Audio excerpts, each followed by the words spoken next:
बिस्मिल्लाहिर्रहमानिर्रहीम। अस्सलाम वालेकुम नादरीन, आप यूट्यूब चैनल देख रहे हैं। मैं इमरान खान हूँ। आप सबको चांद रात मुबारक पाकिस्तान में और पाकिस्तान के बाहर जो लोग ईद मना रहे हैं उन सबको ईद मुबारक। वैसे पिछले 1 घंटे से अभी जब मैं वीडियो रिकॉर्ड कर रहा हूँ, मगरिब की नमाज के वक्त से लेकर अब तक हम लगातार यहाँ पर लाहौर में चाँद देख रहे हैं और वो दिखाई दे रहा है। उसकी एक वीडियो भी मैं आपको दिखा देता हूँ।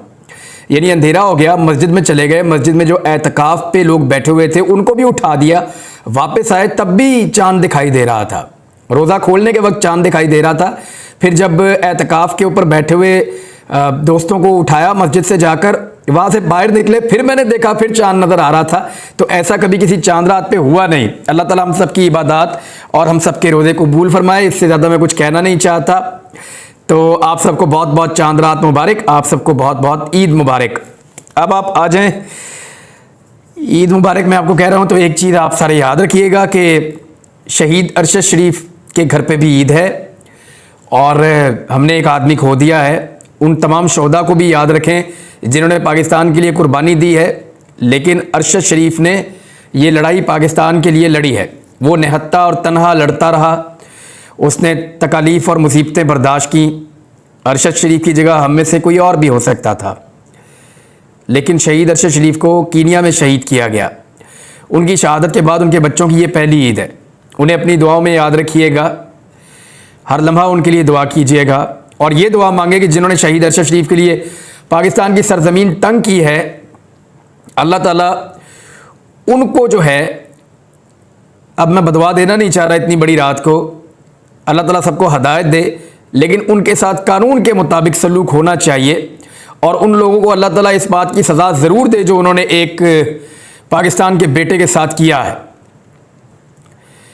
अब हम भी हो सकते थे, हम में से कोई और भी निशाना बन सकता था, लेकिन क्या उस वक्त अरशद शरीफ खामोश रहते? कभी खामोश नहीं रहते। मैं विटनेस हूँ इस बात का कि वो कितनी ज़ोरदार तरीके से आवाज़ उठाते थे जब कोई जुल्म होता था। तो आप सबको उनके लिए आवाज़ उठाते रहना है, उनकी फैमिली की ढारस बंधाना है, उनका हौसला बनना है। शहीद अरशद शरीफ तो वापस नहीं आएंगे, लेकिन उनके लिए आप सब आवाज़ उठाते रहेंगे और जिस मकसद के लिए उन्होंने कुर्बानी दी है उस मकसद के साथ अब सब लोग खड़े रहेंगे इंशाअल्लाह। आप सब ये आपस में वादा कीजिए। अब आ जाए कि एक बहुत बड़ा खेल है जो बेनकाब हो गया है और मैं पूरी तफसीलात आपको अभी बता देता हूँ, क्योंकि इससे पहले जो चंद वीलॉग्स हैं उनमें मैंने आपको बताया कि एक्चुअली खेल किस सिमत जा रहा है और किस सिमत जाएगा। तो नादरीन, रूटीन की खबरों के अंदर एक बड़ी खबर यह है कि एक ट्रैप बिछाया गया था, एक जाल बिछाया गया था सुप्रीम कोर्ट ऑफ पाकिस्तान के लिए। ये क्यों सारी चीज़ें एकदम तब्दील होना शुरू हो गई, और मैं गुज़िश्ता चंद दिनों से आपको बता रहा हूँ कि आइन और कानून के मुताबिक आगे बढ़ने का रास्ता क्या है। इसमें बहुत सारे आइनी माहिरीन की राय भी शामिल होती है और कॉमन सेंस की बात है कि सुप्रीम कोर्ट ऑफ पाकिस्तान एक फ़ैसला देने के बाद उससे पीछे हट नहीं सकती और रास्ता कोई और नहीं है। और जो चीफ़ जस्टिस ऑफ पाकिस्तान है, उनकी शख्सियत को जो लोग जानते हैं उन्हें भी इस बात का आइडिया है कि मुश्किल हो जाएगा उनके लिए पीछे हटना, जब तक कि कोई बहुत ही नागुज़ीर वजूहात ना हो जाएं उनके पीछे हटने के लिए। बहरहाल अभी भी कह कुछ नहीं सकते आप, लेकिन सुप्रीम कोर्ट ऑफ पाकिस्तान ने बांध लिया सबको और जो एक साजिश की गई थी, एक चाल चली गई थी, एक जाल बिछाया गया था गुज़िश्ता रोज़, उसकी पूरी कहानी अब बाहर आ गई है। वह ये था कि जो पॉलिटिकल पार्टीज़ हैं उनकी क़यादतों ने अपनी सेकंड टियर की जो लीडरशिप है उनको भिजवाया था अदालत में। सिराजुल हक साहब खुद आ गए थे, बाकी सबकी जो लीडरशिप है वो आ गई थी। यानी यहाँ से शाह महमूद कुरैशी आ गए, वहाँ पे अयाज सादिक थे, ख्वाजा साद रफ़ीक थे और शेख रशीद थे। फिर पीपल्स पार्टी की नुमाइंदगी जो है वो कमरुज़्ज़मान कायरा कर रहे थे, MQM की नुमाइंदगी भी हो रही थी, बलूचिस्तान अवामी पार्टी की नुमाइंदगी भी हो रही थी। तो हर पार्टी से ताल्लुक़ रखने वाले लोग वहाँ पे मौजूद थे अदालत के अंदर, और उन सब ने बड़ी चिकनी चबरी बातें की। उन सब ने कहा सुप्रीम कोर्ट ऑफ पाकिस्तान को कि जी हम तो मुज़ाकरात करना चाहते हैं, सुप्रीम कोर्ट ऑफ पाकिस्तान ने हमें ये रास्ता दिखाया, बहुत मेहरबानी, हम सुप्रीम कोर्ट के बड़े जो है वो शुक्रगुजार हैं कि सुप्रीम कोर्ट हमें रास्ता दिखा रही है कि हम लोग किस तरह आगे बढ़ सकते हैं। तो हम मुज़ाकरात करेंगे, मुज़ाकरात के ज़रिए आगे बढ़ेंगे, मुज़ाकरात के ज़रिए ही मामलात हल होते हैं, हम किसी किस्म की लड़ाई नहीं चाहते, हमारी कोई ऐसी लड़ाई आपस में है भी नहीं, ये तो मीडिया पे कुछ और दिखाई देता है, एक्चुअली तो इतने बुरे हालात नहीं हैं। तो अदालत को हम बहुत शुक्रिया अदा कर रहे हैं और अब हम मुज़ाकरात करने जा रहे हैं। इसके बदले में जो अदालत से मांगा गया वो चैम्बर में भी मांगा गया और बाहर भी मांगा गया कि अदालत अपना जो फैसला है 14 मई वाला उसको मुअत्तल कर दे। यानी प्लान ये था कि किसी भी तरीके से पाकिस्तान तहरीक इंसाफ के लोगों को जफियाँ डाली जाके अदालत में, उनके साथ बगलगीर हुए और पाकिस्तान तहरीक इंसाफ को राज़ी रखते हुए अदालत को राज़ी करके कुछ भी करके जो 14 मई के इंतखाबात वाला फ़ैसला है उसको मुअत्तल करवाना था। अगर 14 मई वाला फ़ैसला मुअत्तल हो जाता तो फिर क्या करते, फिर पाकिस्तान तहरीक इंसाफ के साथ मुज़ाकरात करते, फिर मुज़ाकरात को कभी नाकाम करते कभी कामयाब करते, और जब अदालत बाद में पूछती कि मुज़ाकरात कहाँ तक पहुँचे तो वो ये कहते कि जनाब ये सियासी जमातों के मुज़ाकरात हैं, ये 1+1 2 नहीं है या 2+2 4 नहीं है, तो इसमें टाइम लगेगा, हम कुछ कह नहीं सकते कि हम कब तक कामयाब हो जाएंगे। तो अदालत हमें सियासत ना सिखाए, हम सियासतदान हैं, सियासतदानों को अदालत सियासत ना सिखाए, वो हमारी सियासत से बाहर रहे। इस किस्म के ताने अदालत को मिलने थे और अदालत के ऊपर एक और अटैक किया जाना था। सिर्फ ज़रूरी ये था कि किसी भी तरीके से अदालत अपना फ़ैसला मुअत्तल कर दे, और यही कोशिश की गई। लेकिन शाह महमूद कुरैशी साहब ने आगाह कर दिया, जी कश्मीर के मसले के ऊपर तो मुज़ाकरात पाकिस्तान और भारत के 74 साल से हो रहे हैं, पूरी दुनिया उस पर लगी हुई है, फ़लस्तीन का मसला आज तक हल नहीं हो सका, तो मुज़ाकरात नतीजा खेज होंगे और कब तक होंगे इसका कोई पता नहीं होता। लेकिन कानून और आइन जो है वो एग्जिस्ट करता है और उसके मुताबिक फ़ैसले होने चाहिए। शाह महमूद कुरैशी साहब ने भी इस नुक्ते को पॉइंट आउट किया, तो अदालत ने अपना 14 मई का फ़ैसला, जो इलेक्शन करवाना है 14 मई को, वो वापस लेने से इनकार कर दिया। अब जैसे ही अदालत का फ़ैसला आता है और जैसे ही तहरीरी हुक्मनामा निकलता है, उससे पहले ही उनको पता चल जाता है हुकूमत को कि अदालत ने हमारी बात नहीं मानी और अदालत ने फ़ैसला मुअत्तल नहीं किया, बल्कि अदालत ने कहा है कि आप अगर किसी नतीजे पर पहुंच जाते हैं मुज़ाकरात में तो पहुंच जाएं, मर्जी है आपकी, और अगर आप नहीं पहुंचते तो ये आईने पाकिस्तान है, उसके मुताबिक ये फैसला है, इस फैसले के ऊपर अमल दरामद होना है, और अब आपने सबने तस्लीम कर लिया है कि ये 2-3 की अक्सरियत का फैसला है, लिहाजा आइए और आकर इंतखाबात का हिस्सा बनिए, अदरवाइज आप सारे आपस में कंसेंसस करें और दोबारा आ जाएं और आकर हमें बताएं कि किस तारीख को इलेक्शन करवाना है। तो इस तरह अदालत ने उस चाल से, वो जो जाल एक बिछाया गया था उसको काट दिया अदालत ने, और जैसे ही वो जाल कटता हुआ दिखाई दिया तो पहला स्टेटमेंट आता है मरियम नवाज़ का, मुज़ाकरात नहीं हो सकते, दहशतगर्द हैं, फितना है, मुज़ाकरात नहीं हो सकते। मरियम नवाज़ का स्टेटमेंट आता है मदीना मुनव्वरा से। आप गौर करें कि इससे पहले जब उनकी पार्टी के लोग अदालत के अंदर इस बात की गारंटी दे रहे थे कि हम मुज़ाकरात करना चाहते हैं, हमें वक्त दिया जाए, उस वक्त तक कोई नहीं बोला, उस वक्त तक बिल्कुल सन्नाटा था, खामोशी थी, क्योंकि सारे इस बात का चांस ले रहे थे कि कुछ भी करके सुप्रीम कोर्ट ऑफ पाकिस्तान जो है वो अपना फैसला 14 मई के इंतखाबात वाला उसको ख़त्म कर दे। लेकिन वो नहीं हुआ, और इसीलिए फजलुर रहमान भी खामोश थे, बिलावल भी खामोश थे, जरदारी अदालत की तारीफ़ें कर रहे थे, सारे जो हैं वो गुन गा रहे थे। लेकिन जैसे ही ये पता चला कि अदालत ने अपना वो फैसला बरकरार रखा है और मुज़ाकरात करने का कहा है, तो साथ ही अदालत के ऊपर अटैक शुरू हो गया, साथ ही दोबारा मौक़िफ़ आना शुरू हो गया, नहीं जी वो तो 4-3 का फैसला था, 3-2 का तो नहीं था। साथ ही कहना शुरू कर दिया, जी हम तो अदालत में पेश ही नहीं होना चाहते, फजलुर रहमान साहब ने, वो जी हम मुज़ाकरात करना ही नहीं चाहते, अदालत हमें डिक्टेट ना करे।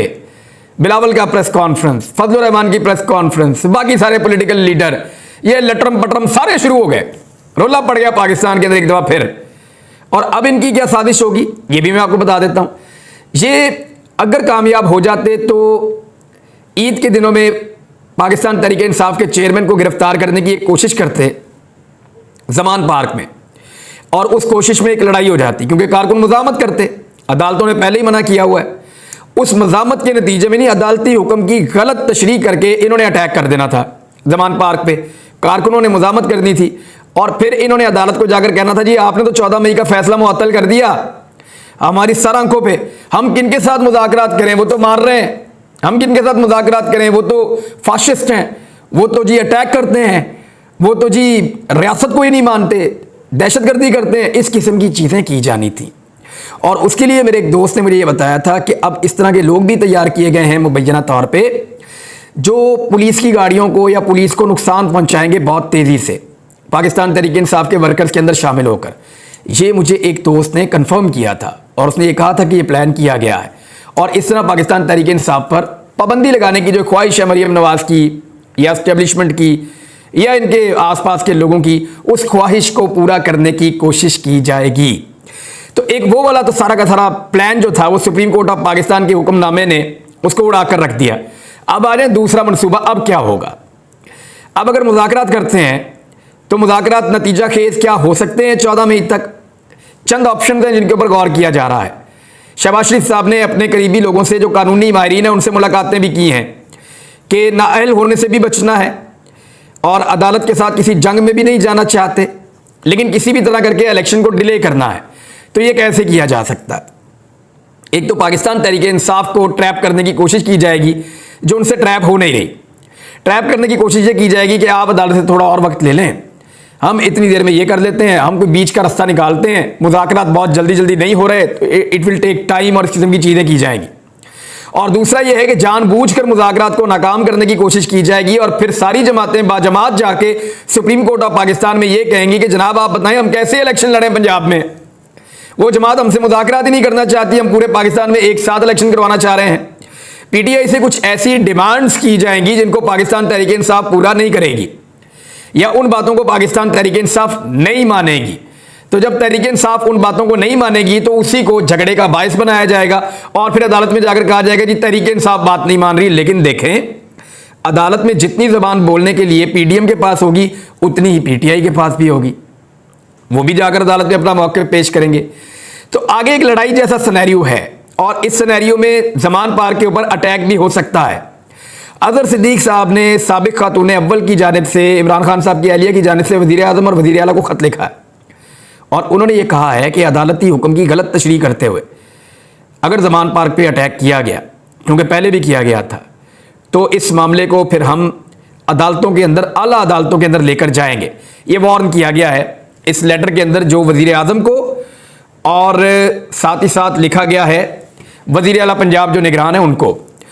तो ये तो काफ़ी हद तक क्लियर है कि ज़मान पार्क के ऊपर कोई ना कोई मिस एडवेंचर किया जा सकता है, लेकिन अगर हुकूमत को थोड़ी सी भी अक्ल होगी तो वो मुज़ाकरात में पाकिस्तान तहरीक इंसाफ को एंगेज करेगी। अक्टूबर से आगे तो वो इलेक्शन को ले जा नहीं सकते। सिर्फ उनको एक बात का आसरा है कि चीफ जस्टिस ऑफ पाकिस्तान जब तब्दील हो जाएंगे तो आने वाले चीफ जस्टिस से शायद वो कोई रियायत ले पाएँ या इलेक्शन को कोई 1 साल या 6 माह या कोई आगे डिले करने की कोशिश करें। लेकिन शायद वो जानते नहीं है कि सुप्रीम कोर्ट के जजेस की तादाद कितनी होती है और ये मुमकिन नहीं है कि एक मुअज़्ज़िज़ जज अकेला फैसला कर ले। ये आइन के मुताबिक होगा और इलेक्शन टाइम पे करवाने पड़ जाएंगे। अगर पाकिस्तान में कोई खुदा ना खास्ता बड़ा हादसा ना हुआ तो बड़ा हादसा भी लोग करवा सकते हैं। दहशतगर्दी भी पाकिस्तान में हमने आती हुई देखी है, यानी अपने फायदे के लिए, अपनी जिद और अना के लिए पाकिस्तान को आग में झोंकना भी इन लोगों को बाद वक़्त कबूल होता है, जो लोग पाकिस्तान के फैसले बंद कमरों के अंदर करते हैं। बहरहाल इस वक्त की सिचुएशन ये है कि मुज़ाकरात उसी जगह पर आकर फंस गए हैं और अब ईद के बाद देखेंगे कि कौन बैठता है किसके साथ और क्या बात होती है। लेकिन सुप्रीम कोर्ट ने एक चाल को नाकाम बनाया है। सुप्रीम कोर्ट का जो प्रैक्टिस एंड प्रोसीजर बिल था वो बाकायदा कानून बन गया है इस वक्त, जो उसकी कानूनी हैसियत है, क्योंकि सदर पाकिस्तान ने उसको दोबारा वापस भिजवा दिया था। 10 दिन गुजरने के बाद 11वें दिन वो अब कानून बन गया है और इसको प्रिंटिंग के लिए कौमी असम्बली सेक्रेटेरिएट ने प्रिंटिंग कॉरपोरेशन को गजट नोटिफिकेशन का हुक्म दे दिया है कि इसको शाया कर दिया जाए। लेकिन एक चीज़ और याद रखिएगा, सदर ने इस पर 2 मरतबा दस्तखत नहीं किए और सुप्रीम कोर्ट ने इस एक्ट को अदलिया की आज़ादी और अंदरूनी मामलात में मुदाखलत करार दिया था और कहा कि बिल का हिस्सा बनते ही अदलिया की आज़ादी में मुदाखलत शुरू हो जाएगी। सुप्रीम कोर्ट का कहना था कि सदर दस्तखत करें या ना करें अगले हुक्म तक, और ये 2 तारीख को इसकी दोबारा से जो है, अगर अदालत की जो तारीख है वो 2 मई है, अगले हुक्म तक ये एक्ट नाफिजुल अमल नहीं होगा। अब इसको जहां मर्जी छापें, चाहे पत्थर के ऊपर छाप दें, ये नाफिजुल अमल नहीं है जब तक कि सुप्रीम कोर्ट ऑफ पाकिस्तान दोबारा इसको बैठकर नहीं सुनती। ये मुअत्तल तसव्वुर किया जाएगा। इस पर फवाद चौधरी साहब ने कहा कि सुप्रीम कोर्ट का हुक्म है कि प्रैक्टिस एंड प्रोसीजर बिल कानून बनते ही अगले ही लम्हे अमल दरामद उसका मुअत्तल समझा जाएगा, उसके ऊपर अमल दरामद नहीं हो सकता। तो सुप्रीम कोर्ट उसके ऊपर पहले ही अपना फैसला दे चुकी है। उधर सिद्दीक जान साहब ने एक ट्वीट करते हुए एक इन्फॉर्मेशन दी है कि जमीयत उलमा इस्लाम के ज़राए के मुताबिक उनकी जमात इमरान खान से जब मुज़ाकरात करने के ऊपर हामी भरेगी तो जिन शराइत को वो सपोर्ट करेगी उनमें एक शर्त यह है कि इमरान खान मौलाना फजलुर रहमान का नाम बिगाड़ने पर ना सिर्फ माफ़ी मांगें बल्कि आइंदा उनका नाम ना बिगाड़ने का ऐलान करते हुए वादा भी करें कि मैं आइंदा मौलाना फजलुर रहमान का नाम नहीं बिगाड़ूंगा। देखिए, मौलाना फजलुर रहमान साहब का जो नाम है डीजल, ये गालिबन रखा था ख्वाजा आसिफ साहब ने। ये बाद में PMLN के लोग पुकारते रहे और फिर इमरान खान साहब ने सिर्फ इस नाम को पुकारा है। ये नाम एक्चुअली ख्वाजा आसिफ साहब ने या PMLN के लोगों ने रखा, मुझे एग्जैक्टली याद नहीं है। ज़्यादा गालिब इम्कान ये है कि पहली मरतबा शायद ख्वाजा आसिफ साहब ने मौलाना डीजल कहकर पुकारा था फजलुर रहमान साहब को, क्योंकि इन्होंने डीजल के परमिट मुबैना तौर पर बेनज़ीर भुट्टो साहिबा से हासिल किए थे और फिर औरत की हुक्मरानी पाकिस्तान में अचानक जायज़ हो गई थी। सिराजुल हक साहब ने कहा है कि हुकूमत अब चलने वाली नहीं है, मसले का वाहिद हल जो है वो इलेक्शन है और इलेक्शन के अलावा आप कहीं और जा नहीं सकते। तो इस तरीके से जमात इस्लामी जो है वो भी इलेक्शन मांग रही है, बाकी सारी पॉलिटिकल पार्टीज जो हैं वो इलेक्शन मांग रही हैं, सिवाय PDM की उन जमातों के जो हुकूमत में बैठी हैं जिनको अपनी हार दिखाई दे रही है। यानी PMLN और फजलुर रहमान साहब का ये सबसे बड़ा मसला है। बाकी जमातों का कहीं ये छोटा मसला भी हो सकता है या उनके लिए मसला उतना संगीन नहीं होगा जितना PDM का और फजलुर रहमान साहब की और PMLN की जमात का ये मसला सबसे बड़ा है। तो नाज़रीन, आप सबको एक मरतबा फिर ईद मुबारक और ये याद रखिएगा कि सुप्रीम कोर्ट ऑफ पाकिस्तान का फैसला इंटैक्ट है। आप सब लोग अपने अपने ID कार्ड्स के मुताबिक अपने अपने वोट चेक कर लें कि कहाँ बने हुए हैं और अपना वोट ज़रूर डालें, क्योंकि ये मौका आपको बड़े लंबे अरसे के बाद मिलता है। हुक्मरानों को रोज़ मौका मिलता है आपको मारने का, आपके ऊपर महंगाई करने का, आपके बारे में गलत फैसले करने का, आपके मुस्तकबिल से खेलने का मौका उनको रोज़ मिलता है, लेकिन उनके मुस्तकबिल का फैसला करने का मौका आपको एक मरतबा मिलता है। तो अपने ID कार्ड निकाल के टाकी शाकी मार लें और मैसेजेस करके चेक कर लें। पूरा प्रोसीजर जो है वो मैं आपको अगले वीलॉग में बता दूंगा, किसी एक वीलॉग में, कि इसको कैसे करना है। अब तक के लिए इतना ही, अपना ख्याल रखिएगा, अपने इस चैनल का भी। अल्लाह।